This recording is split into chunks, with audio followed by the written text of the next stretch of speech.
Estamos falando sobre esse mosquitinho, filho da mãe, não? Que mosquitinho danado, hein? Disse que ele está associado também, é o Zika que está associado a casos de Guillain-Barré? É o Zika. É uma síndrome neurológica conhecida. Nós temos casos de síndrome de Guillain-Barré, mas numa incidência muito pequena, né? Foi num hospital de Pernambuco que notou essa associação entre o Zika e a síndrome de Guillain-Barré. Em média, para você ter uma ideia, eles estavam acostumados a um hospital específico de neurologia, né, de afecções neurológicas, e eles eram acostumados a receber em torno de 40 casos por ano de Guillain-Barré. Em 3 a 4 meses eles receberam 100 e poucos casos da doença. Aí, como lá eles estavam com surto tanto de Zika quanto de chikungunya, e a dengue evidentemente ainda presente, então eles associaram, fizeram a pesquisa e descobriram a presença do Zika no líquido da espinha, o líquido céfalo-raquidiano, né, no líquor, que é conhecido líquor. E aí teve essa associação, pela primeira vez na história da medicina, essa associação entre o Zika e essa manifestação neurológica. Quer dizer que tem Guillain-Barré, microcefalia. E como é que está essa história? As grávidas as grávidas desesperadas, como é que está?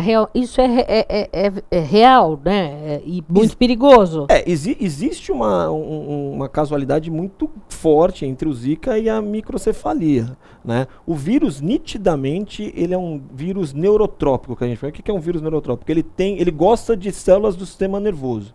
Isso está muito bem definido, né? Para as gestantes, o principal problema é no primeiro trimestre. Certo. Se ela se infectar no primeiro trimestre, o risco de o feto desenvolver microcefalia é muito grande. Por quê? É exatamente no primeiro trimestre que o tubo neural, ou seja, o sistema nervoso da criança, ele está em desenvolvimento. Então, uma infecção no primeiro trimestre da gravidez se torna extremamente preocupante.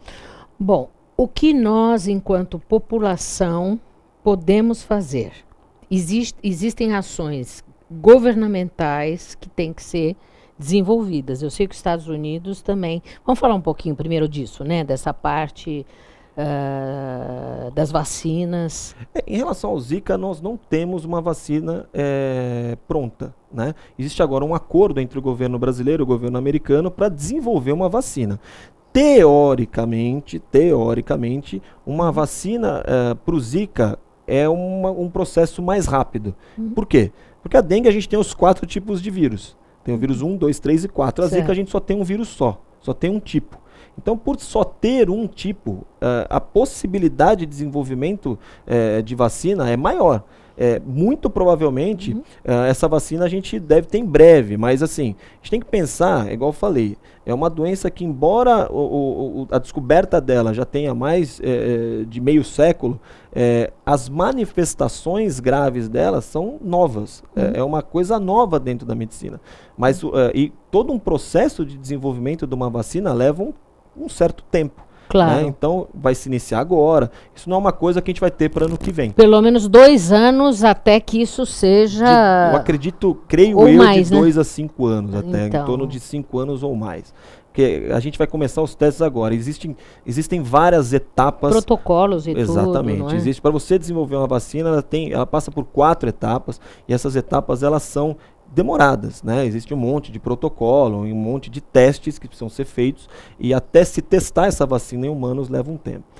Agora, enquanto população, o que nós podemos fazer? Porque não adianta também nós somente responsabilizarmos o governo enquanto nós não fizermos a nossa parte. Isso é verdade. 90% dos focos de mosquito elas estão dentro das residências. Sim. E se 90% dos focos de mosquito estão dentro das residências, é porque o erro é nosso. Né? É muito fácil culpar o governo, culpar o vizinho, culpar o outro por um caso de dengue, zika ou chikungunya, mas a verdade é que dentro da nossa própria casa o vírus, o mosquito ele está presente. Você ter uma ideia agora em Brasília, quando eles fizeram esse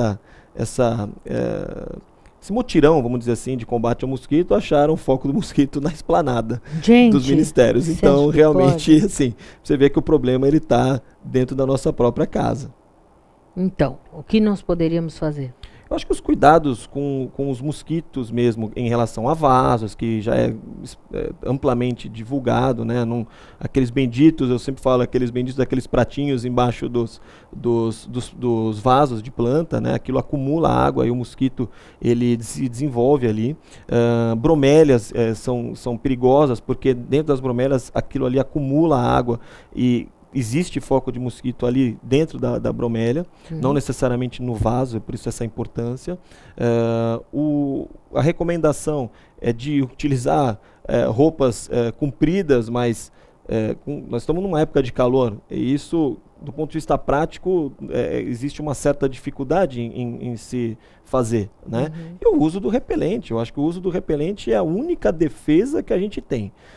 O fato é, o mosquito está aí, está presente, nós estamos perdendo a luta contra ele. Não adianta falarmos hoje, a gente nem fala mais em erradicação do mosquito, a gente fala em controle, porque erradicar nós não conseguiremos mais. Então, o uso do repelente. Nós vamos falar do repelente no nosso próximo bloco.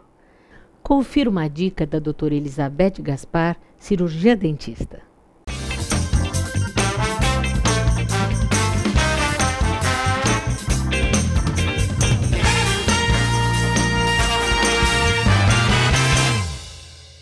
Olá, Mônica. Hoje eu vou sanar uma dúvida da telespectadora Juliana a respeito sobre toxina botulínica na odontologia. A toxina botulínica é uma toxina que ela bloqueia a liberação do neurotransmissor acetilcolina. Esse neurotransmissor, ele é responsável pela contração muscular, ou seja, ele, não tendo a liberação dele, ele faz com que haja uma paralisação muscular. É muito utilizado hoje em dia na dermatologia. E agora está sendo muito difundido também na odontologia. Em que áreas? Para tratamento de bruxismo ou briquismo, que é o apertamento dos dentes, tendo essa paralisação muscular, a pessoa não tem força para apertar os dentes. No tratamento de disfunção temporomandibular, onde causa dor de cabeça, dores musculares, vai ter o relaxamento muscular pela paralisação dessa musculatura. Assimetrias faciais também, deixa mais simétrico, né? Paralisando um lado, onde a outra musculatura ela contrai mais. Também no tratamento de sorriso gengival, é feita aplicação no lábio superior para que paralise essa musculatura do lábio superior. Esse lábio, na hora do sorriso, ele não eleva e faz com que também não apareça a gengiva em excesso, né? Então, ele está sendo muito difundido também na área odontológica. Espero ter esclarecido. Qualquer dúvida, acesse meu Facebook e até semana que vem.